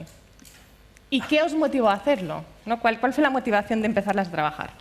A mí me parece interesante el resultado porque muchas veces discriminar qué es una cosa o la otra no es tan fácil, ¿no? Y además en momentos como los actuales, que estamos en momentos de transformaciones muy globales y que muchas cosas empiezan y terminan en el mismo sitio. Nosotros empezamos hace 10, 12 años que nos decidimos cambiar líneas estratégicas del centro y definimos 5 competencias que le llamamos las 5 Cs del aprendizaje, donde es que estructuramos todo el centro, que fue, por un lado, la comunicación, introduciendo todos los lenguajes como herramienta de comunicación también con el exterior, incorporando el lenguaje audiovisual como un lenguaje más para comprender, que me parecía que Garner hablaba de las fake news y me parece un campo muy interesante, fomentando la creatividad, la cooperación, el pensamiento crítico y, por último, la ciudadanía, que nos abría una puerta a pasar a trabajar con nuestro entorno en un momento que nos planteábamos abandonar el libro de texto. En paralelo, unos años después, nos escogen como Escuela Changemaker y eso nos da sentido a este proceso de transformación en el que estamos involucrados y donde la idea de convertir a nuestro alumnado en agentes de cambio en nuestra propia organización, en una organización que participe de la transformación de nuestro entorno, pues nos permite ahondar un poquito más en esta idea de pasar de nuestro contexto inmediato a tener una función de cooperación con otras organizaciones, entidades y otros contextos para transformar el mundo donde vivimos. Susana, en vuestro caso... En nuestro caso, la verdad es que lo que vimos, no pensamos en las competencias globales, esa es la verdad, sino que pensamos en los chicos y en las chicas cuando entraban en el instituto. Nosotros veíamos como aquellos niños o niñas que en sus colegios en general estaban implicados, les gustaba aprender, tenían curiosidad. En el momento en que entraban en el instituto, 11, 12 años, todo esto iba bajando, ¿no? Su nivel de implicación, no les gustaba, ¿no? Estaban aburridos, era un conocimiento muy abstracto, muy parcelado, muy tipo puzzle, ¿no? Una hora matemáticas, una hora física, una hora inglés. Veíamos que esto no tenía sentido para ellos. Entraban en el instituto y salían y nada les había impresionado, ¿no? Nada les había... Y entonces, buscando la manera de cómo transformar esto, pues pensamos en cambiar a una manera de trabajar más globalizada. Pensamos en una estructura de centro que fuera a plantearles a ellos unos grandes retos y que en estos 3 grandes retos que normalmente planteamos al trimestre se convirtieron pues en 3 grandes proyectos, ¿no? Uno más ligado al ámbito lingüístico. Aquí estábamos muy interesados también en toda la competencia pues, de saber expresarte, de saber comunicar. Pues un proyecto que hacen, por ejemplo, es crear una revista, otro es también crear un programa de radio. En el ámbito científico-tecnológico, cada vez más vimos como los temas que les podía a ellos motivar y les podía llamar la atención y que serían importantes para su vida posterior, tenían que ver con el medio ambiente y con la sostenibilidad, de manera que en estos momentos en cada curso hay un proyecto de esta tipología. Por ejemplo, ahora en tercero de eso hay un proyecto muy bonito que es están apadrinando una zona del pueblo, ¿no? Con este valor de fondo de actuamos localmente pensando globalmente. Y desde los proyectos de ámbito social, pues la verdad es que es aparece con mucha intensidad, ¿no? El tema de la no violencia y de la paz. Entonces, los proyectos que les vamos planteando, los retos que les vamos planteando, siempre suelen estar muy relacionados, ¿no? Con la diversidad, la desigualdad, la injusticia, la justicia, que finalmente promoverá una sociedad pues, que no se pelee entre ella, ¿no? Que no... Se puede trabajar desde muchísimas disciplinas, ¿no? En todas puede tener lugar. Sí. Y Mónica, en vuestro centro. Nosotras como institución pues siempre hemos puesto al alumno en el centro y entonces nos planteábamos, ¿no? ¿Qué tipo de alumno queremos? Y definíamos pues, un alumno que sea autónomo, un alumno que confíe en él mismo, que sea capaz de tomar decisiones, de resolver problemas, pero también un alumno cooperativo que vea pues, la diferencia del otro como una oportunidad para ser yo mejor, un alumno sensible a aquello que hay en su entorno, a esas necesidades, que sea también changemaker, que sea capaz de responder a esas necesidades del otro y plantearse cómo yo puedo mejorar este mundo. A partir de este tipo de alumno que queremos y el tipo de currículum que queremos dar, pues en ese cruce es que empezamos a diseñar un proyecto educativo que permita, por un lado, trabajar todas estas competencias y esa competencia global y a la vez que el aprendizaje que se dé en el colegio sea un aprendizaje relevante, profundo y para toda la vida. Y entonces desde ahí pues, apostamos por las inteligencias múltiples de Howard Gardner, la enseñanza para la comprensión de Project Zero, y empiezas a generar toda una serie pues, de proyectos y sobre todo también lo que Howard Gardner nos dice, que sean alumnos comprometidos, éticos y excelentes, ¿no? Entonces, desde el colegio, dar oportunidad a los alumnos para que sean capaces de experimentar el hacer el bien y que mejorar el entorno es posible y hacerlo real. Entonces, tenemos varios proyectos pues, muy bonitos para realmente poderlo llevar a cabo. Un poco en la línea del vídeo que hemos visto de Chimamanda Adichie, a mí me ha hecho pensar, ¿no? Y también en las preguntas y las respuestas que vosotros dabais, ¿no? de cómo podemos aprender a tomar perspectiva, ¿no? Algunos decíamos pues viajando, ¿no? Pero no podemos hacer pues, que todos los niños viajen, ¿no? No está en nuestras manos poder, ojalá ¿no? Lo pudiéramos hacer. Entonces, mi pregunta sería, ¿cómo podemos aprovechar desde las aulas la diversidad que tenemos en ellas mismas, ¿no? O sea, la diversidad que tenemos de los alumnados, de las familias, de nuestro entorno, ¿cómo la podemos aprovechar para que tomen perspectiva? ¿Tenéis algún ejemplo en vuestros centros que nos pueda ilustrar un poco, ¿no? de cómo se puede hacer este ejercicio? Bueno, a mí se me ocurre, Susana. por ejemplo, ¿no? la primera respuesta que se me ocurre es reconociéndolos, ¿no? O sea, haciéndolos emerger y conocerlos. Nosotros, cuando empiezan los chicos y las chicas en primero de la ESO, los primeros 15 días tenemos un periodo que llamamos, ¿no? de adaptación, ¿no? y de conocimiento y de conocernos entre nosotros. Entonces hay en la pared un gran mapa del mundo, ¿no? en una pared del pasillo, que cada año se llena con unas etiquetas, ¿no? y con unos hilos en el que cada un chico y chica que entra en el instituto, en primero, pues se reconoce a sí mismo y de dónde vienen sus padres y de dónde vienen sus abuelos. Entonces, claro, el mapa final, ¿no? con un montón de hilos que van y vienen, es una red, ¿no? Esta imagen queda ya fija para todo el curso, ¿no? hasta el curso siguiente que entran.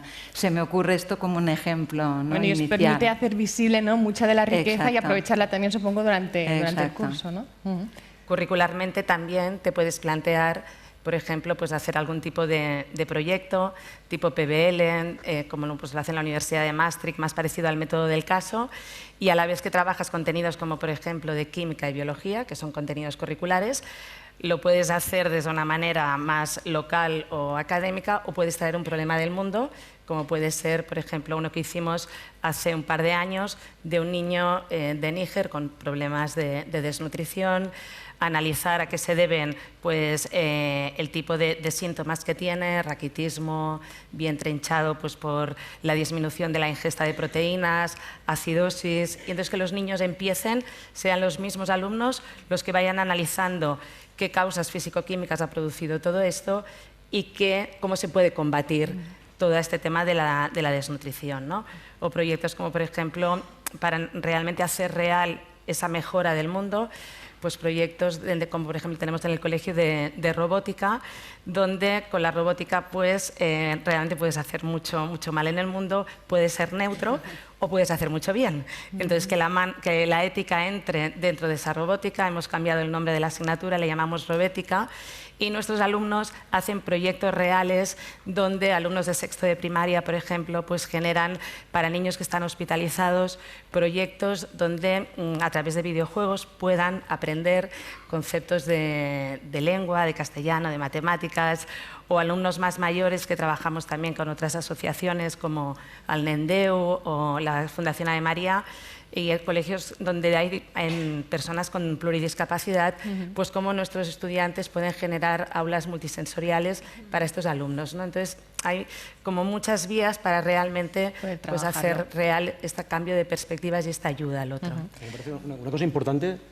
es que creo que las competencias globales no se pueden estudiar y que si no hay un cambio de perspectiva mental vamos a ofrecer unos recursos que no van a ser útiles. Y creo que todos nuestros centros lo que intentamos es que estas competencias se practiquen y solo la forma de comprobarlas es practicándolas, equivocándonos y volverlas a hacer. Para poner un ejemplo, en nuestro centro cualquier alumno que tenga una idea de desarrollar un proyecto de mejora del centro, del entorno o del mundo lo puede llevar a cabo. Son proyectos que a veces no tienen mucha trascendencia, pero lo importante es la capacidad de implicarse en intentar hacer algo para transformarlo y conseguirlo o fracasar en el intento y volverlo a intentar. Pero desear esta actitud es mucho más importante incluso que saber mucho sobre el mundo donde vivimos. Bueno, bastante ligado con lo que decía Verónica, ¿no? de también actuar para mejorar la sociedad, ¿no? O sea, que no es solo una actitud pasiva, sino que tiene que ser también activa. Vamos a pasar a la segunda pregunta, donde nos vamos a preguntar ¿Cuáles pueden ser las barreras o las dificultades para implementar el trabajo de estas competencias en nuestra aula? Aquí os damos 3 posibilidades. Una puede ser la falta de formación sobre cómo hacerlo, la otra la falta de tiempo y la otra una falta de voluntad por parte del centro pues, para trabajar estas competencias. ¿Funciona?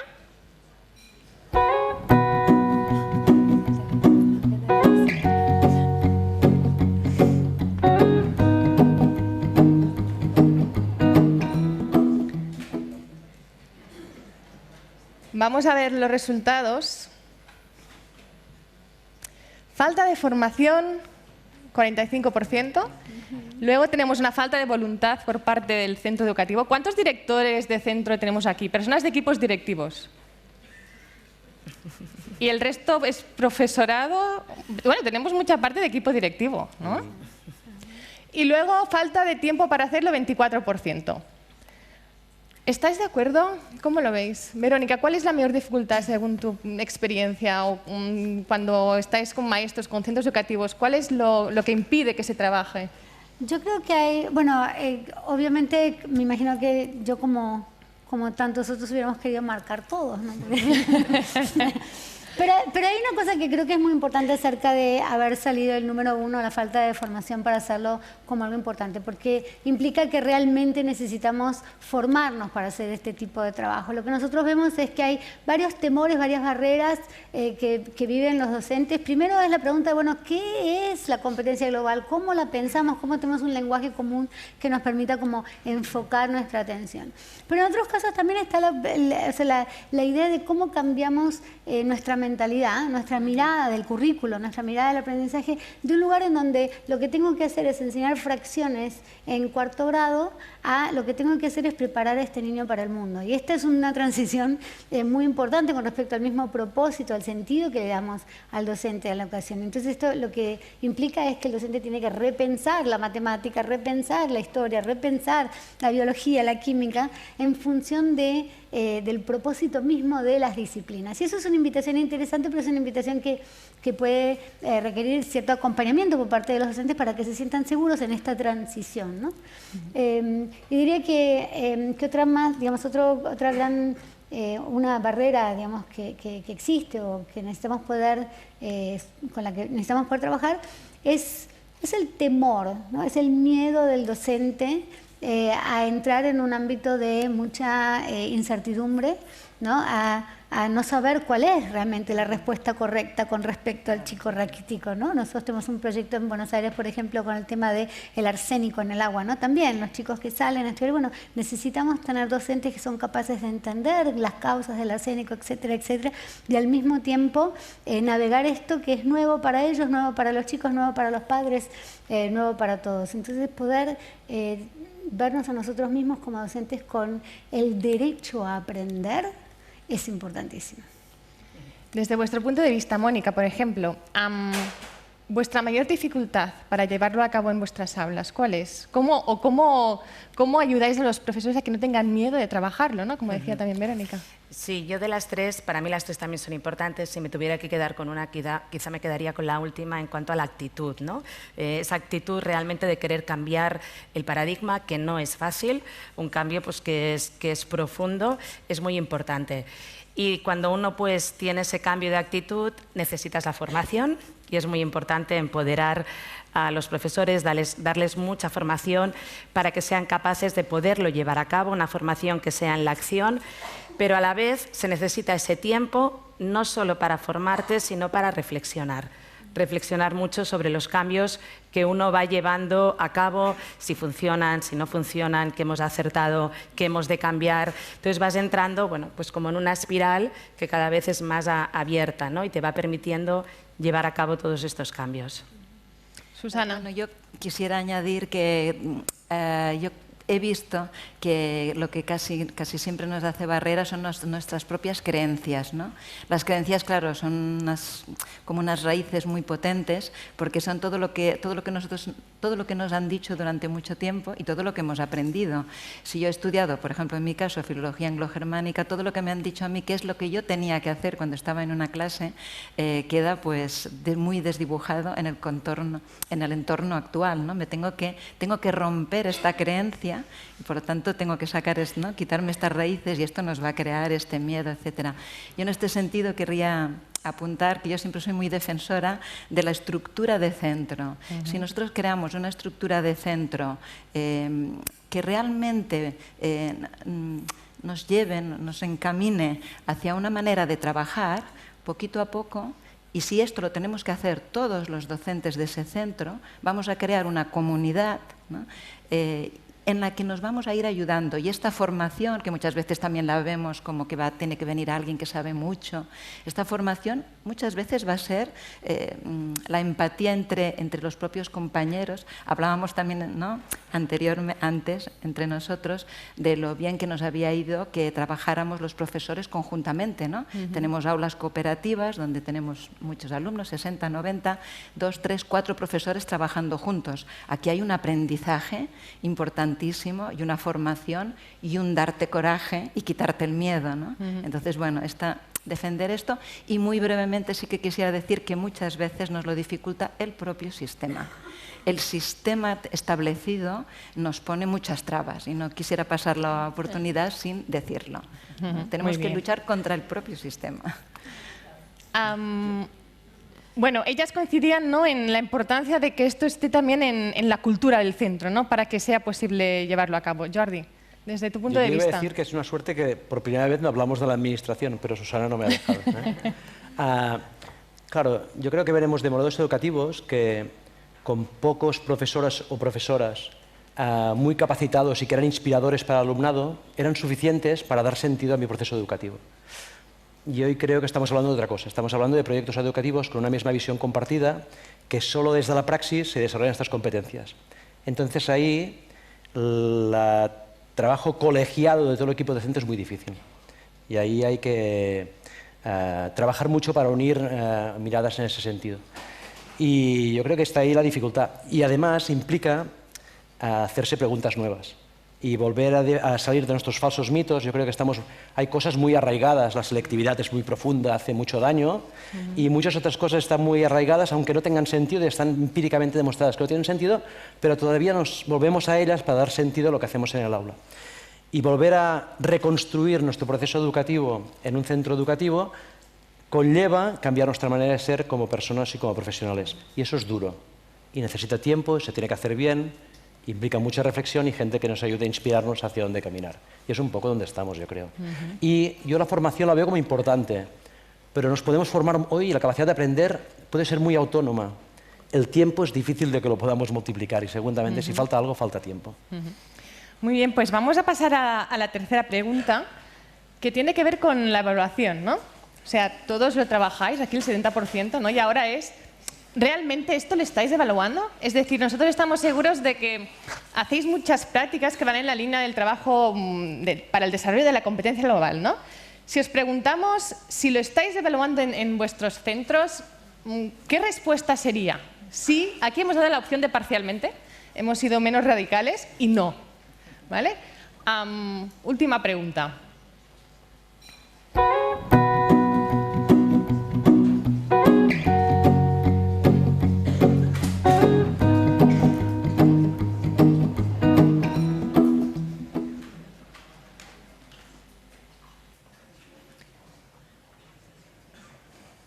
No. Es decir, el 48% dice que no lo están evaluando y el 37% que parcialmente.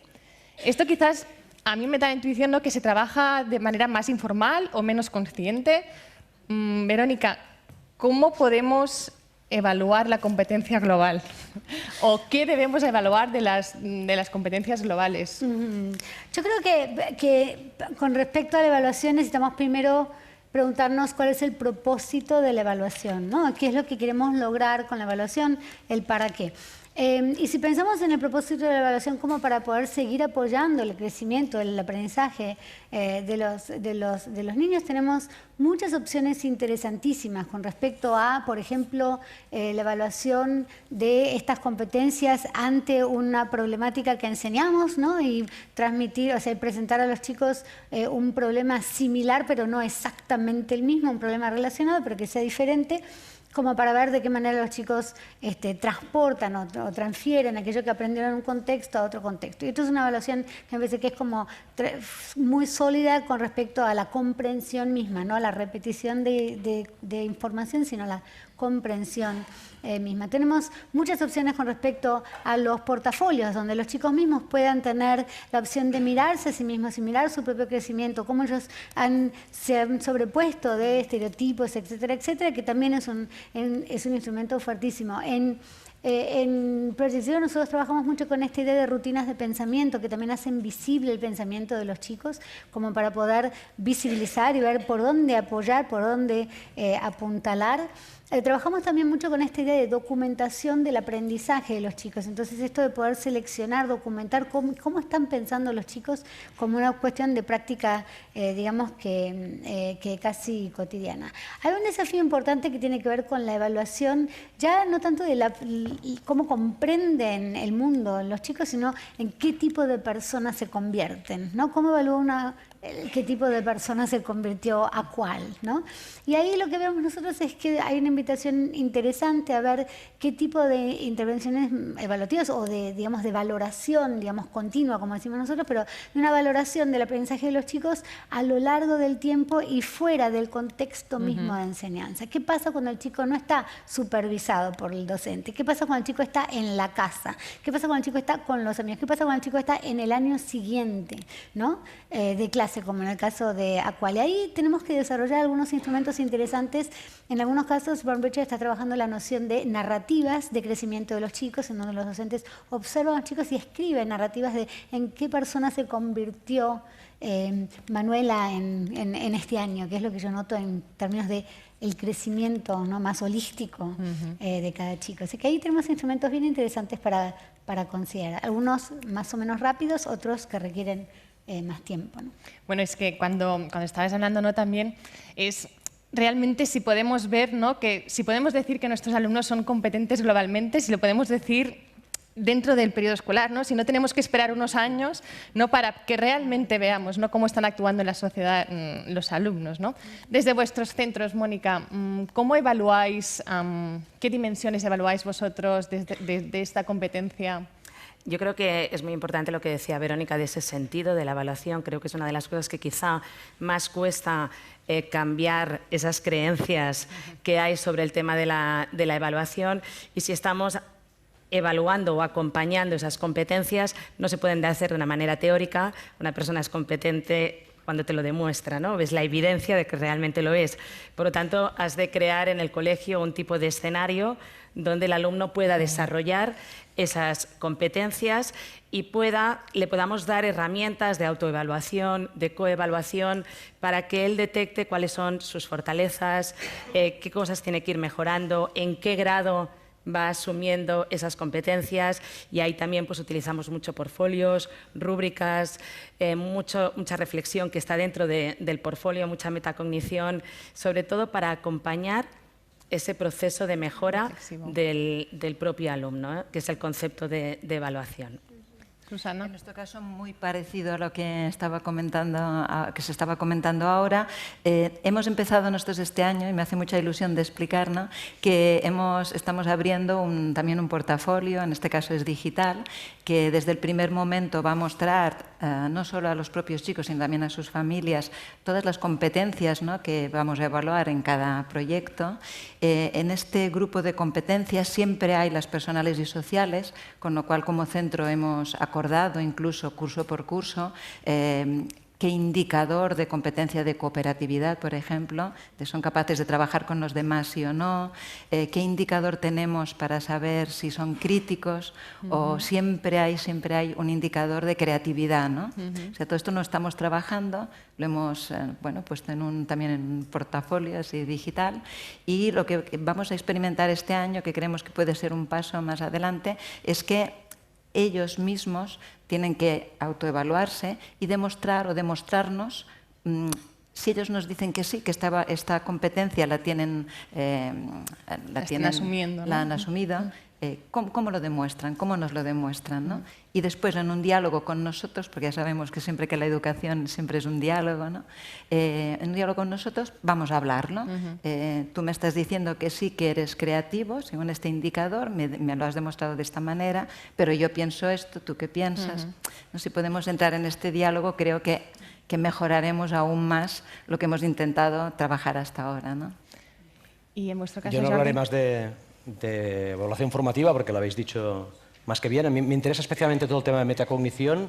Yo una herramienta que recomiendo es grabar un vídeo con alumnos de todos los cursos de vuestro centro y que os digan qué es lo más importante que aprenden en el centro. En función de la radiografía que obtengáis, veréis qué transmite el centro.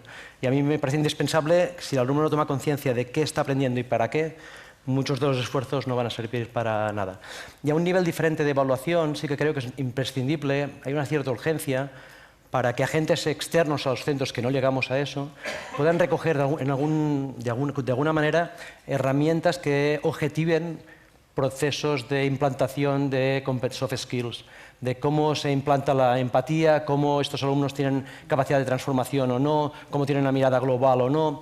Y creo que es importante hacerlo ahora, para que podamos comparar con el tiempo, porque lo que estamos imaginando es que todo esto sirva para algo y que dentro de 10 años nuestras escuelas son mucho mejores y podamos demostrar que hemos avanzado. Si no lo hacemos ahora, perderemos esa perspectiva y ahí sí que creo que necesitamos realmente tiene que tener un impacto en la sociedad, ¿no? Si estamos educando, o sea, si tenemos alumnos competentes globalmente, la sociedad va a mejorar, ¿no? Vamos a ver, ¿no? También en unos años qué pasa, ¿no? Esperemos que ese sea el propósito de la educación, ¿no? Vamos a abrir ahora las preguntas a todos vosotros, ¿no? Y también a las personas que estén en streaming. Tenemos 8 minutos, así que os damos la palabra. Podéis preguntar a quien queráis.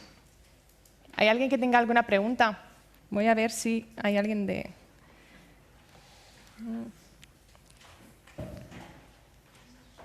¿Nadie quiere preguntar? ¿No? Bueno, esta es una pregunta para todos, a ver quién me contesta. ¿Por dónde empezamos? ¿No? Ahora ¿qué serían, o cada uno de vosotros, por dónde empezaría? ¿Cuál sería el primer paso que daría para poder desarrollar este tipo de competencias de los que habéis estado hablando este ratito? Yo fácil. Empezaría por el equipo docente para definir conjuntamente hacia dónde queremos ir y definir una estrategia conjunta. Reunir el claustro, sí. Entonces hicimos una actividad una vez que era qué tipo de chico o chica queríamos que fuera Montgrosy, que es el nombre del instituto, Montgros, ¿no? ¿Cómo queríamos que en cuarto de eso, una vez hubiera pasado todo el sistema obligatorio, ¿no? Los años obligatorios, ¿qué tipo de chico o chica nos imaginábamos que querríamos que saliera del instituto y cómo fuera este chico o chica, ¿no? Entonces hicimos un dibujo y pegamos un montón de pegatinas, ¿no? Porque cada persona del claustro pues, dio su opinión y de aquí salió el ideal de chico o chica que nosotros queremos. Y queremos este ideal, que sea una persona comprometida, que sea una persona que trabaje por el bien común, que sea una persona que respete el medio ambiente. ¿Qué tipo de proyectos tenemos que ofrecerle en el centro, ¿no? Para que pueda realmente llegar a aprender esto? Es una cosa que hicimos. Yo también coincido con tener muy clara cuál es la visión, hacia dónde quieres llegar, pero en nuestro caso lo que nos dio el cambio hace ya muchos años fueron las inteligencias múltiples de Howard Gardner. Eso es lo que nos abrió un mundo maravilloso y a partir de ahí ya empezamos pues, con muchos caminos trazados, pero fue realmente el primero. Y si puedo añadir una cosa, una recomendación, si es que alguien empieza, porque yo creo que ahora que empezar ya no empieza nadie porque todos estamos metidos en esto. No, están el 70 y muchos % ya lo están trabajando, así que han empezado. Pero yo recomendaría empezar también por decidir qué no voy a hacer. porque ni a los chavales ni a nosotros nos cabe todo. Entonces habrá que dejar algo. No sé si son las fracciones o qué va a ser, pero algo tendremos que dejar de hacer. Sí, las evaluaciones Y yo son creo muy que grandes. es muy importante, y casi antes tú lo has dicho, que el cambio sea sistémico, de todo el centro. Sí. Porque quizá lo que se hacen pues, son experiencias de cambio o algún profesor que hace pues, prácticas maravillosas. Pero si queremos conseguir un cambio profundo, ha de ser todo el centro, no vale un cambio a medias, que es lo que no es fácil y requiere pues, de todo esto de lo que estamos hablando. Una de las preguntas que nos hacen de los que están en sus casas es ¿cómo abarcamos las competencias globales desde las áreas de conocimiento más científicas? Creo que antes habías puesto algún ejemplo. Sí, es fácil, ¿no? Porque en por ejemplo, todo el mundo de la sostenibilidad y del medio ambiente, como hay como grandes ejes en el mundo que yo creo que todos los podemos identificar, ¿no? Que nos están preocupando muchísimo, ¿no? ¿Qué está pasando con el medio ambiente, con la sostenibilidad, que es la palabra que se está utilizando más correcta? ¿Qué pasa con todos los conflictos, ¿no? Que están provocados por las desigualdades? La desigualdad puede ser de género, de pobreza, riqueza, de la desigualdad. Bueno, yo diría la desigualdad, la sostenibilidad y todo el mundo de las nuevas tecnologías y de Internet. Yo creo que con estos tres ejes, y de estos tres ejes hay dos que son muy científico-tecnológicos, ¿no? Si queremos subdividirlo de esta manera, ¿no? Sí, claro, la primera pregunta es si tenemos que trabajar por materias y asignaturas o no, o si los procesos son más globales ya en su génesis. Y yo tiraría por los 17 Objetivos de Desarrollo Sostenible. Los 17 coinciden en necesidades científicas y medioambientales. Yo sea de ámbito humanístico o de ámbito científico, creo que es importante introducir la autenticidad dentro del aprendizaje. Es decir, que aquello que les pidamos hacer a nuestros alumnos, les llamamos que no sean simulacros, sino que tengan un impacto real. Entonces ya da igual el ámbito, pero lo importante es que sirva para algo, que sean auténticos. ¿Alguna pregunta más? Pues vamos... aquí hay una pregunta. Mira, allí también. Hola. Me gustaría preguntar, hemos hablado de distintos aspectos del ámbito educativo y me gustaría preguntar qué visión tenéis del papel que tienen que jugar las familias dentro de este ámbito educativo, entendiendo que el desarrollo o la construcción de estas competencias no solo tienen que partir, ¿no?, de los docentes. O sea, ¿qué papel creéis vosotros que tienen que tener las familias en este Yo personalmente creo que el papel de las familias es fundamental. No las podemos mantener al margen. Y hemos de ser capaces, primero, de abrir el colegio a las familias, que esto es algo que a veces ha costado mucho, y luego explicar mucho a las familias y darles razón de por qué hacemos las cosas y para qué hacemos las cosas. Yo creo que con lo primero y con lo segundo, pues consigues que vayan poco a poco entendiendo qué es lo que estamos haciendo.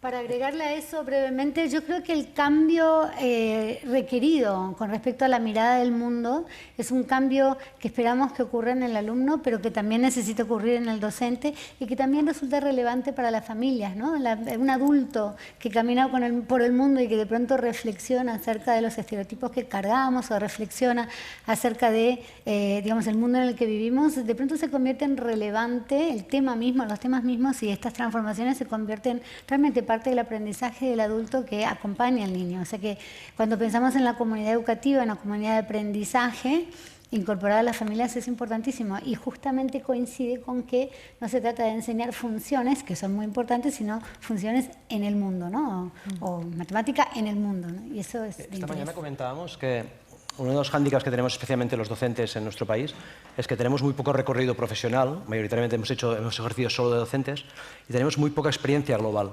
Entonces estamos intentando impartir o transmitir unas competencias que nosotros mismos tenemos. Y justamente las familias creo que tienen muchísimo este capital. Tienen mucha más experiencia profesional y tienen muchas más historias y saberes personales que pueden aportar dentro del aula y ocupar espacios que a veces nosotros no podemos ocupar.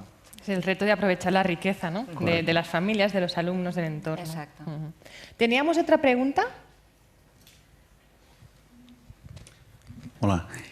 Me gustaría saber qué papel juega la educación artística y en concreto la música en el planteamiento global de la educación y si, como se comenta o se viene comentando últimamente, realmente la educación artística como la conocíamos hasta ahora ya es una materia obsoleta que solo tiene objetivo de parcelar el horario. Gracias. Competencia artística. Me hablaste directo al corazón, tanto en términos de la música como de las artes visuales. Yo creo que ahí, volviendo a la idea de que los seres humanos tenemos un potencial enorme, que digamos que Howard Gardner lo describe como inteligencia, pero que necesitamos pensar al ser humano en todo su potencial. La música forma parte y las artes visuales forman parte de nuestro desarrollo como seres humanos. Es muy importante pensarlo como parte de nuestro desarrollo y la expresión mayor de nosotros como, digamos, como seres humanos. Y increíblemente la música es un instrumento de diálogo, de culturalidad, de hibridad.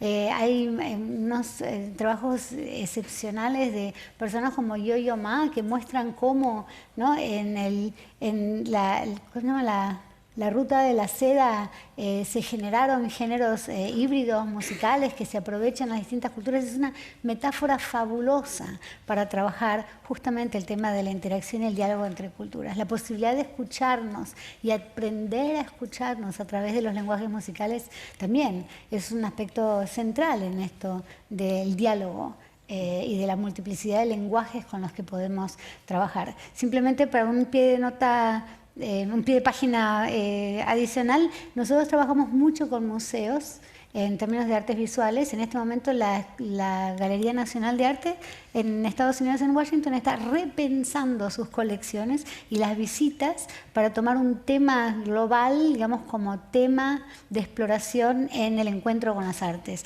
¿Qué pasaría si ante una obra artística acompañamos una obra artística con datos sobre el calentamiento global? ¿Qué pasa si ponemos en diálogo a una obra sobre migraciones históricas con los datos sobre migraciones contemporáneas? ¿Qué puede pasar si intervenimos, por así decir, la experiencia de la galería de arte, la experiencia de la clase de arte, poniéndola en diálogo con las problemáticas contemporáneas de interés? Vamos a ir acabando ya. Lo que os voy a pedir es que en un tuit, cada uno de vosotros, nos digáis qué es para vosotros la revolución educativa. Podéis escoger quién empieza. ¿De los tweets largos o de los cortitos? De los tweets, venga, si quieres de los largos. Yo como sabía la pregunta, tengo la respuesta. Pero tengo dos. Uno no vale y otro en serio. Tienes dos tweets. Pero uno que me ha gustado es que debemos dejar de educar en beber cerveza de jengibre, ¿no? Porque me ha parecido muy interesante el vídeo que estábamos viendo. Y el otro era un poco más largo. Para mí, revolución educativa es un cambio de marco mental, que es lo que hemos estado hablando. Creo que es colectivo para una educación que sea para la vida y que sea para transformar de forma ética nuestra sociedad. Hace unos meses estuve escuchando a un filósofo que se llama Jean-Marie Esquirol y dijo una frase que la verdad me conmocionó, como veréis que él dijo también, ¿no? Y definió la educación como la capacidad de recibir, de saber recibir y de conmocionarnos, ¿no? Entonces, quizás en formato tweet, yo creo que si consiguiéramos que nuestros alumnos, ¿no?, cuando acaban en cuarto, en segundo de bachillerato, tuvieran esta capacidad de recibir y de conmocionarse, seguramente tendrían la capacidad de dar y de crear, ¿no? Y esto sería, pues, la revolución realmente. Mónica. Yo creo que la revolución educativa para mí es una oportunidad y es una posibilidad que tenemos los colegios para hacer real que otro mundo es posible. Verónica. Y para mí la revolución educativa tiene que ver con repensar nuestro lugar en el mundo y repensar la posibilidad de la educación como un espacio de oportunidad para poder influenciar este mundo modificado. Muy bien, pues acabamos con estas definiciones. Muchas gracias por estar aquí hasta las 8 y ha sido un placer compartir todas vuestras reflexiones. Muchas gracias también a vosotros y a todos vosotros.